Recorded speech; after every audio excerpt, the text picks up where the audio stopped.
Did anyone watch the Eurovision last night? Yeah. No. Was anyone there? I mean, it was like 10 minutes away. Is that right? Just down the road? Was anyone there? No? Oh, I wanted to. You were there? Really? Where were you? In the village area? No, near the village. Near the village. Wonderful. Very good. Well, England came second last. Which was a bit of a shame. Sweden won it. We were hosting it, weren't we, because of the Ukraine war. Ukraine won it last time, and we were being generous, weren't we, welcoming Ukrainians to come and celebrate here with us, and then welcoming the world. We had so many nations represented. Somehow Australia qualifies as being in Europe, which I think is kind of funny. But this region of Britain was incredibly welcoming last night. And that's great, because today we are talking about welcome. What does it mean to be welcomed into the family of God? And what does it mean for us to be welcomers?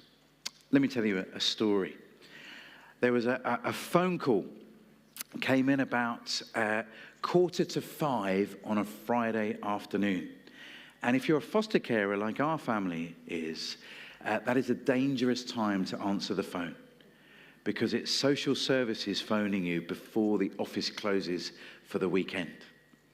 And the phone call went a little bit like this. It said, Krish and Miriam, we know you've already got lots of children in your house, but could you take another one? And I'm like, not sure about this. My wife, overhearing this conversation, is already in the car, right? Revving up, ready to go down to wherever we need to get called into to receive this child. I'm the cautious one. And I say, well, okay, look, just tell me something about this child before we open our home to him or her. And the social worker said, well, we can't tell you much. All we can tell you is he's a biter. Biter. That's not what I want to hear. In fact, I wish you told me nothing rather than tell me that he's a biter. Like, well, there's a kind of war going on in my brain. There's the kind of the part of my brain that's a little bit cautious, a little bit protective, a little bit cynical, and that part of my brain is saying, well, what does he bite? Does he bite stuff? I mean, if he bites stuff, I can cope with that, because we've got various teeth marks on our furniture from our cat and other visitors. But if he bites people, like, where's he been? What's he been exposed to? Has he been vaccinated? Is it safe? And that's the part of my brain that's worried. And then there's the other part of my brain, you know, the bit of the brain that reads the Bible, that tries to go to church, tries to be open to God and his Holy Spirit. And that part of my brain is kicking back. And it says, biter. That is an inadequate description of a human person. You and I, we're more than the worst thing we've ever done, aren't we? Don't you hate it when you get labeled at work for something you did wrong years ago, but they keep bringing it up as if that's the only thing that's true about you? That's not right. Or when your family continues to tease you about something you got wrong as a child that you're still being reminded of today. Biter. We're more than the worst thing we've ever done. When God looks at us, he doesn't just see the brokenness, he also sees the beauty. He sees you as a person of value, dignity, and worth. Whatever you've done, whatever been done to you. And so that day, the bit of my brain that tries to go to church and read the Bible and listen to the Holy Spirit, it won. And we're in the car and we're picking this little lad up. He was 3 years old and he'd already had 8 different families to live with. And the reason that he bit was because he had speech delay. He didn't know whose he was or where he was. And just to let the world know that he mattered, he bit. And that made sense, didn't it? And he came into our lives and he bit loads of stuff. Mainly sausages, which was totally fine with us. He was good to welcome into our home. But you could see that resistance in me. I wasn't sure I wanted him in my life. I wrote him into our story. And I think for some of us, that's how we feel. We feel like we're on the outside. We aren't welcome. We don't belong. And today I want to talk to you about the God that welcomes. In order to get there, I need to do a little bit of a survey with you. There was a massive survey done in America, and it asked people aged between 16 and 29, so people we might describe as young adults, what do you think of? What's the first words that come into your mind when you hear the word Christian? Sometimes they added the word evangelical Christian in front of it, but Christian will do.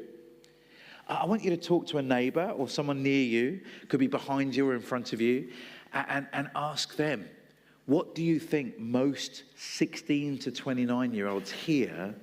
What's the first words that come into their mind when they hear the word Christian? If you are in that age category, great. I want you to think about people outside of the church, though. People that aren't here today. What does the average person think when they hear the word Christian? Could you have a go? Try and think of 3 words if you can, and we'll come back again in a second. Are you ready? Yeah. Go for it. Go for it.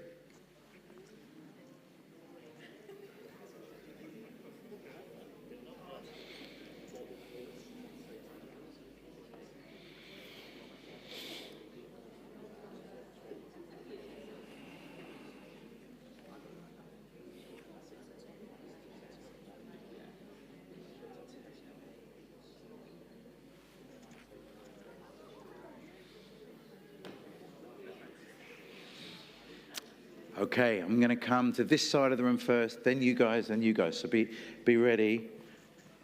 Someone give me a word. Yeah, go for it. Bible basher. We're going to have a hyphenated word. That's great. You're from Shetland, right? So yeah, you kind of know about good weather and good people. Bible basher.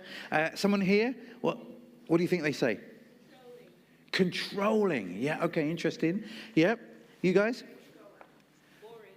Boring churchgoer. Yeah, or church-going boring. Yeah, okay, good. A lot of hyphenation going on. I like that, yes? A sect or a cult.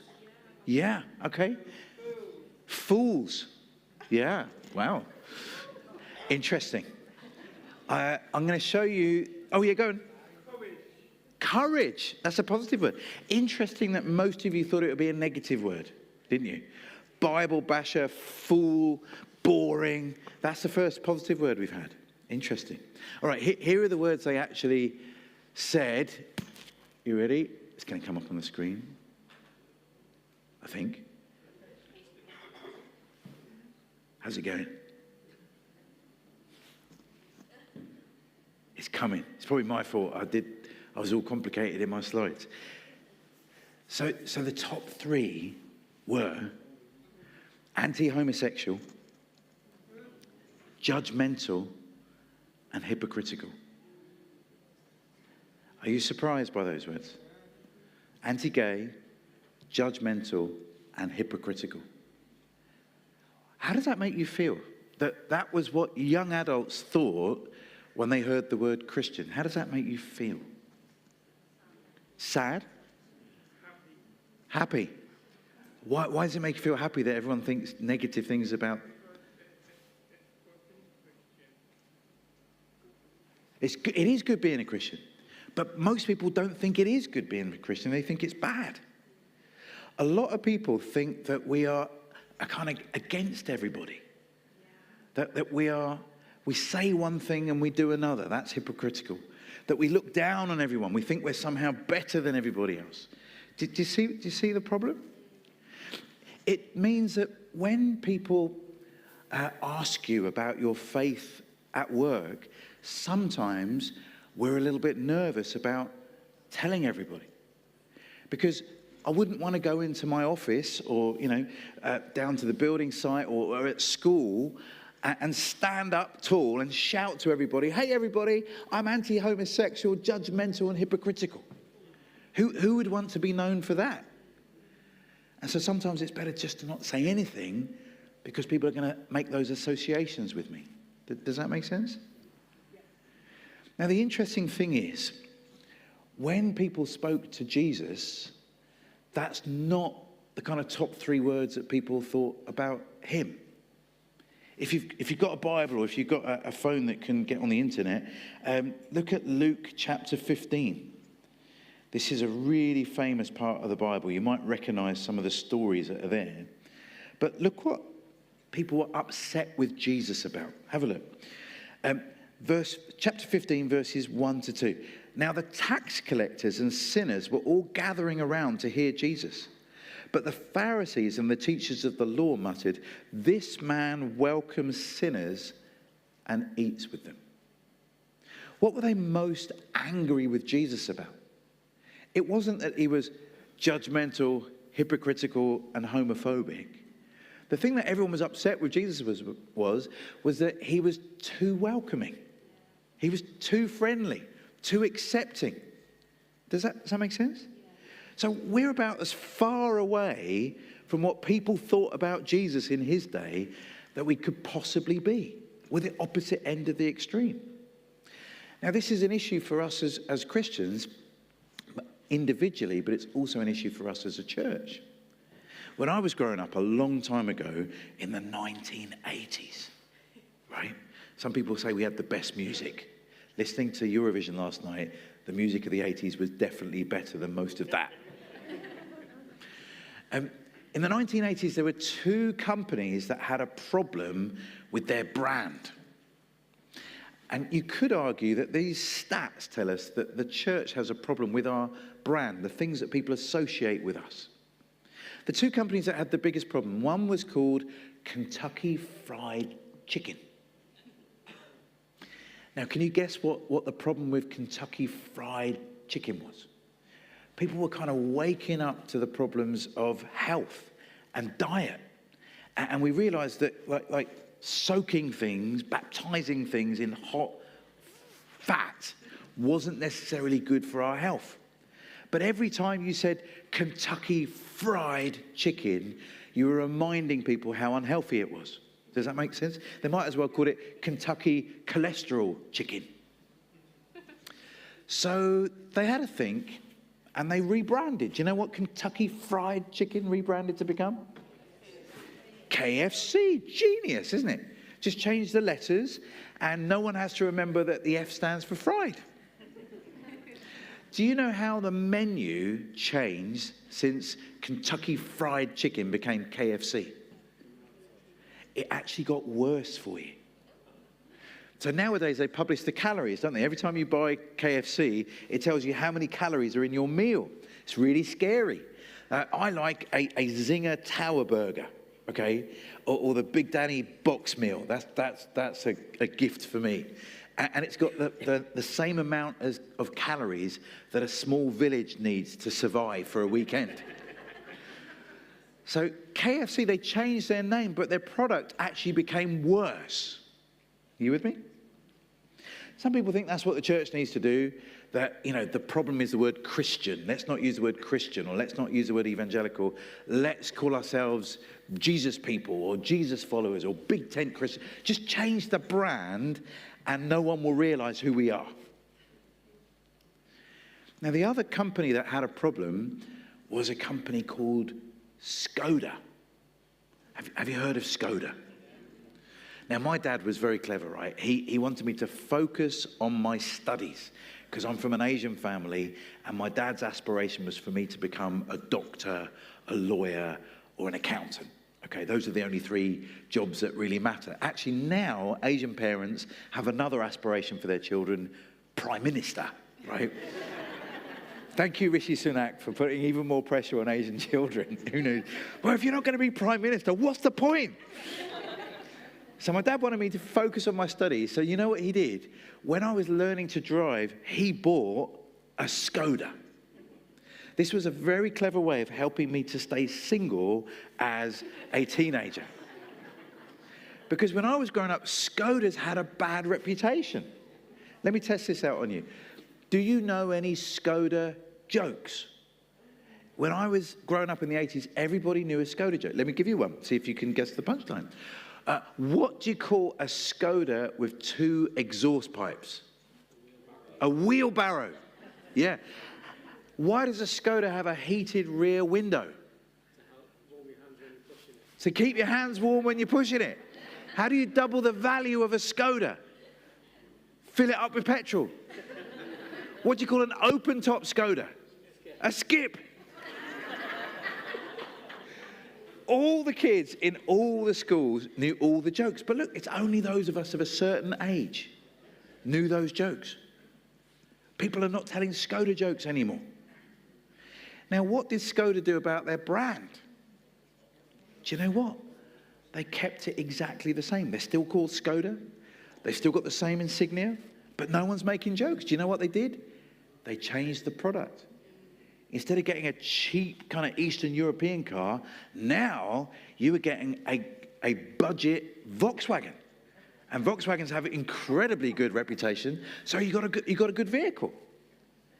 Now look, the church, what should we do? You know, people think we're homophobic, judgmental, and hypocritical. Why don't we just change our name? You know, call ourselves something that no one would ever guess we were a church. That's one option. Or change our people. Produce not better cars, but better Christians. People that actually walk in the footsteps of Jesus. That's called discipleship. That we actually start to live like Jesus. And Jesus, as we're going to see, was the most welcoming person you could imagine. So that's what I believe we need to do. And I'm on a mission to make that happen. And practically, that could mean opening your home to your neighbours. That's very countercultural in some parts of Britain. I moved into a really weird place. Because we're foster parents, we needed to live near the school that our kids go to. And they go to a really special school that has 2 children in year 7 because of the additional needs that our kids have. But it meant we had to stay in Oxfordshire but be near this school. So we live in a place called Henley-on-Thames. It sounds like a double-barreled name, doesn't it? I don't really fit in Henley-on-Thames for a couple of reasons. I tell people we are lowering the tone just by living there and raising the diversity just by being there. So it's a bit odd, but we started inviting our neighbours round for parties. And some of our neighbours had lived in this street for like 20 years and never been into each other's houses. By opening your home to your neighbours, you can begin to demonstrate something of the hospitality of God. I take any excuse to throw a party. Do you hear about that hat ceremony they had the other week? The coronation. We threw a party, right? Not because we're massively excited about the king getting a new hat, but great opportunity for the neighbours to come around. We had tea with teacups and tea saucers, not because that's what we do, but we thought it'd be an excuse to have a party. We were going to have one for the Queen's funeral, but it didn't seem like a party kind of moment. But we had a European final party. That was great. If Liverpool ever get into a final, that's also an excuse to have a party. But we'll just invite them around. Why not? It can be simple. You know, cup of tea and a biscuit. Brilliant. We'll call it a party. But what about being more radical? What about all these children in our country that are growing up without knowing the love of a forever family? What about those children that can't live with their mum and dad or their aunts and uncles and grandparents? What about those that are needing to be in foster care? Wouldn't it be great if our homes, our families could be the place of welcome? I know that's something that you guys are passionate about around fostering and adoption. That's brilliant. But what about refugees? I love that you've got your talent event happening this week. And that is amazing, running events where people can kind of get to know each other and break down some of those stigma and the stereotypes. That's brilliant. But what about our homes? Is there a way that people from different cultures, different backgrounds, different asylum status could actually experience something of our homes, not just events? Wouldn't that be fantastic? And you're going, oh, Chris, but where's this come in the Bible? How does this all fit together? Let me show you a really famous story. I'll open it up for you, and then I've got a little response, a video, and we'll send you on your way. Keep going in Luke chapter 15, actually, verses 1 and 2. Do you remember? Everyone's upset with Jesus. Now the tax collectors and sinners were all gathering around to hear Jesus.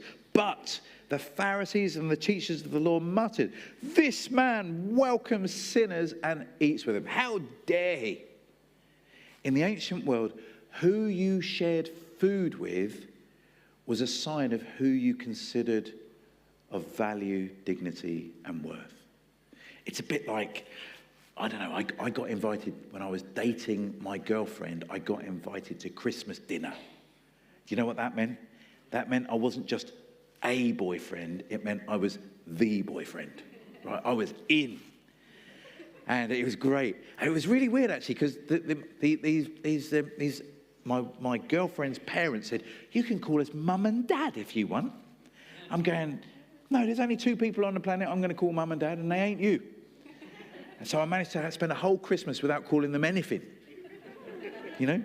Pass the salt, please, rather than, "Mum, could you pass the salt?" Yeah, that was odd. In the ancient world, every meal had that same social significance. It was like getting invited for Christmas dinner. And the fact that Jesus was sharing food with the people that everyone else thought were unworthy, no value, no worth, that was powerful. And Jesus tells 3 stories to help people understand why. They just can't compute why anyone would do this. The first is the parable of the lost coin. The second is the one we're going to look at very briefly, the parable of the lost sons. And the third is the parable of the lost sheep. Have a look with me at the parable of the lost sons. Jesus continued, "There was a man who had 2 sons. The younger one said to his father, 'Father, give me my share of the estate.' So he divided his property between them." Now hang on. The younger son wants his share of the estate. In the ancient world, that's like going to your dad and saying, "I wish you were dead. You mean nothing to me. All I want is the money that I'm going to inherit when you die." Can you imagine how that would feel? If one of my kids said, "I wish you were dead, just give me the money now," what would I do? I'd send them out of the house with nothing. But this father, he lets his son have his way. Manages to get enough money, half of the estate, to be able to give to his son. I wonder if he had to sell stuff. I wonder if they had to move house in order to free up the money. Here's what the son does. Not long after that, the younger son got together all he had, and he set off for a distant country, and there squandered his wealth in wild living. Look, I'm 51 years old, and there's still some of my stuff at my parents' house, okay? So, some of my old football sticker albums are still there. You never know, you might need them. This son never planned to go home ever again. He took all of his stuff with him, and he burnt through it. He ran out of money pretty quick. He was a pleasure-seeking missile. He just wanted to live for himself, didn't care about his family, didn't care about anyone else. And then what happens? After he'd spent everything, there was a severe famine in that whole country, and he began to be in need. So he went and hired himself out to a citizen of that country who sent him to his fields to feed pigs. I told you what Asian parents expect of their kids. You know, prime minister, doctor, lawyer, accountant. Jewish families, what is the worst possible job that a Jewish lad could get? Feeding pigs. That's where this guy ends up. Pigs are ceremonially unclean. That's the job that this boy has got. When he came to his senses, he said, "How many of my father's hired servants have food to spare, and here I am starving to death? I will set out and go back to my father and say to him, 'Father, I've sinned against heaven and against you. I'm no longer worthy to be called your son. Make me like one of your hired servants.' So he got up and went back to his father."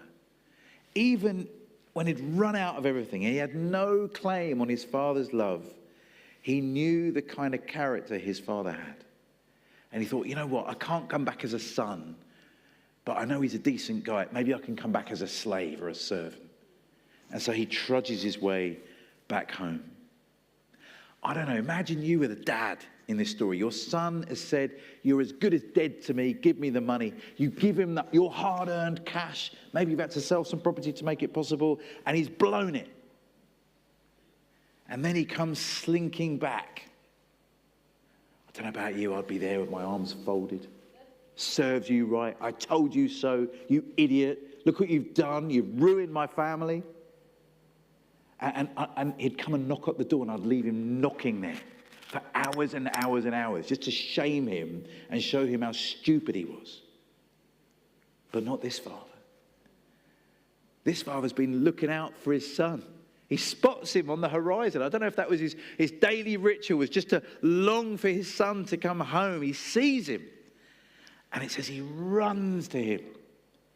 Now, I don't know if you noticed that at that hat ceremony we had last week. Did you see the king running? In fact, did you see anyone running? Because rich people, royal people, they don't run, they glide. Slowly, elegantly around. They don't run. This man was probably a wealthy man, but he's running.